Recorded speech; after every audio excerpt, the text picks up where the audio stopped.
Yes, natera webale kubanga okyokumiddeko ku Projan Media TV nkugamba nti ekyo okola kyamaanyi nnyo kubanga okyatukumiddeko wano eno wofunira amawulire agakwatagana ku baserebo mu ggwanga Uganda mpoziko ne bweru w'eggwanga. Natera mbadde njagala onzikirize mutuseke eggulire erimaze okubanga litonya ku meeza zaffe eza Projan Media TV.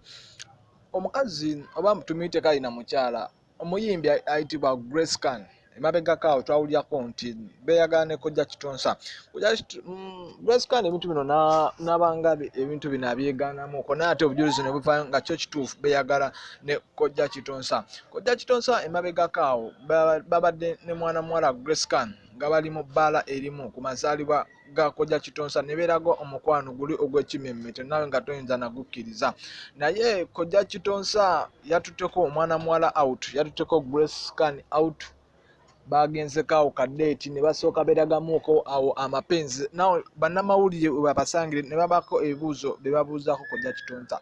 Babuuza Kojja Kitonsa omukyalo ono omulungi bw'ati wandibadde olina kumutwalako ewantu ewali special si kumuleeta ku ice cream. N'amugamba nti nno nze engeri gye ndi Kojja abantu abasinga tebakitegeera nti nno omukyala yenna ebintu by'aba asinga okwagala kye bayita ice cream. Omukazi yenna olina omumugulira ku ice cream nabanga embeera y'obulamu bwe mu buliri ekyukira ddala. Kojja Kitonsa yayongedde okuba nga ategeeza nti omukazi yenna bw'otamuwa kintu kyasinga kwagala oba bw'otamuwa kyolaba kisinga naye kikenyirinyiri atandika okuba nga akuzaalawa.